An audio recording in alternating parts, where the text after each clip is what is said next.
MOSFET'dan ro'yxatdan o'tishni to'liq tushuntirib o'tganman. Videoni boshladik. Ro'yxatdan o'tishga kiramiz. Bu joyda 4 xil usul bor. Eng yaxshi va qulay usuli telefon orqali ro'yxatdan o'tishni maslahat beraman. Bu yerdan boshqa davlat telefon raqamlarini topib kiritsangiz ham bo'ladi mana shu. Mana bu strelka turibdi, o'sha yerdan kiritishingiz mumkin. Keyin bu yerga telefon raqam kiritasiz.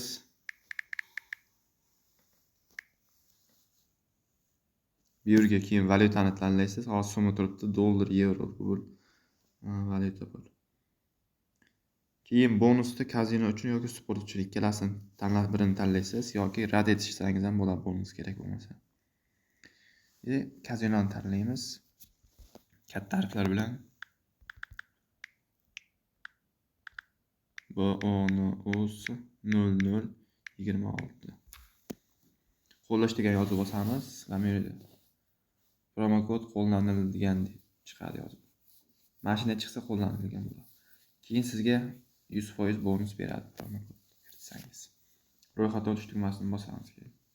O'yinni boshlash degan. Mana bizda sraz akkaunt ochiladi, bildirishnomaga kerak emas. Hisob to'ldirishga olib o'tasiz srazi. Keyin bu yerdan nazad bosamiz, X bosamiz, ya'ni 2 marta bossak chiqadi. Keyin hisob to'ldirishdan oldin birinchi qiladigan ishlaringiz kiramiz. Bu yerdan xo'sh, mana bu yerda telefon raqamini o'shaning ustiga bir bosamiz. Keyin bu yerdan shaxsiy ma'lumotlar degan joy turibdi, o'shanga bosamiz. Hozir sizlarga kerakli joylarni tushuntirib o'tkazaman. Ism, familiya, ismingiz. Keyin bu yerda shahar kiritasiz, nickname, xohlagan nomingizni qo'yib qo'ysangiz bo'ladi.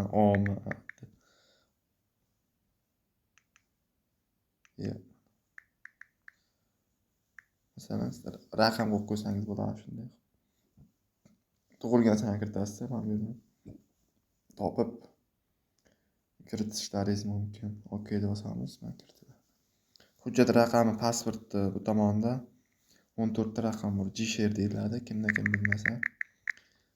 Agar sizda yashil pasport bo'lsa, burchak qismida raqamlar bor. O'shandan ikkita son tashlaysizlar-dami 14 ta raqamni ko'chirib olasizlar. Agar yangi chiqqan pasport bo'lsa, o'zi bu tomonda 14 ta raqam. O'shani yozib qo'ysangiz bo'ladi. Keyin saqlash tugmasini bosamiz. Barchasini kiritib bo'lgandan keyin saqlash tugmasini bosasizlar. Saqlab bo'lganingizdan keyin hisob to'ldirishga o'tsak ham bo'ladi mana. Mana bu yerda pul chiqarish bo'limi ham bor. Bu yerda hisob to'ldirish mana bu yerda. Hisob to'ldirishga o'tasizlar. Mana bu yerdan Humo, mana Uzkart bo'limlari bor. Bemalol hisob to'ldirib chiqarishingiz mumkin. Mana hisob to'ldirishga ko'rsatib o'tib ketaman uni ham. Bu yerga summani kiritamiz. Eng kami 10 mingdan 666 million so'mgacha kiritsangiz bo'lar ekan. To'ldirishni bosamiz. Bu yerga karta raqam, muddati va ism, familiyangiz. Karta raqam, muddati va ismingiz faqat.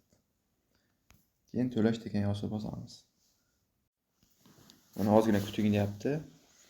Kartaga ulangan nomerga kod keladi. Hozir boshqa telefonga kod keladi. Mana kod keldi.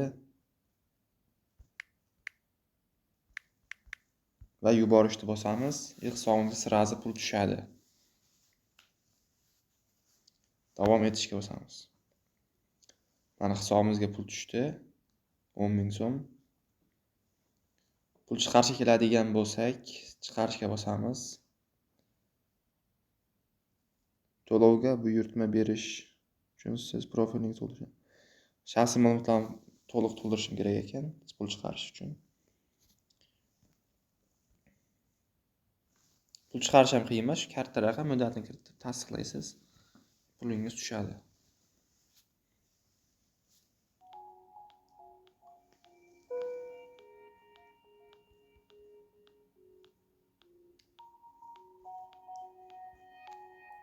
Yüzümü bosib ketdi.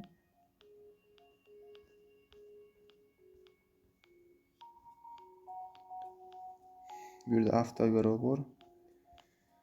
2x da ushladingiz.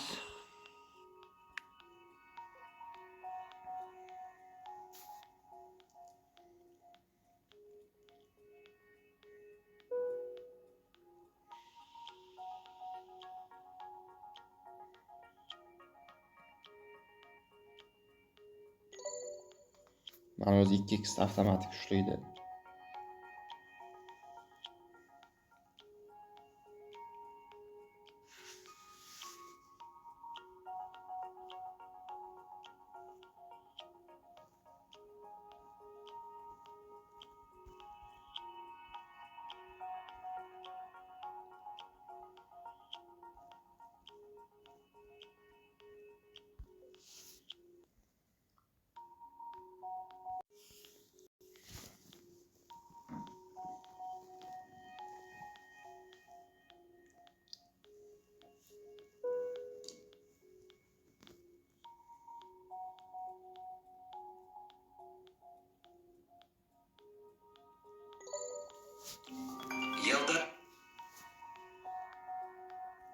Mana do'stlar, ma'lumotlarni saqladim, so'roq yo'q qoldi. Endi pul chiqarishga o'tamiz.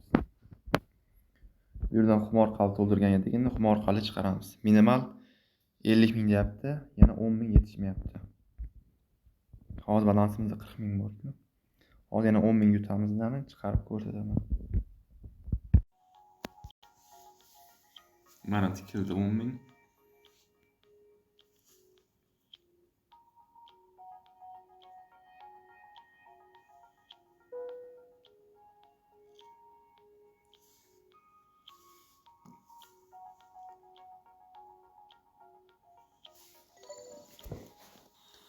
Xo'sh, 50 ming so'm bo'ldi. Mablag' chiqarib o'tamiz.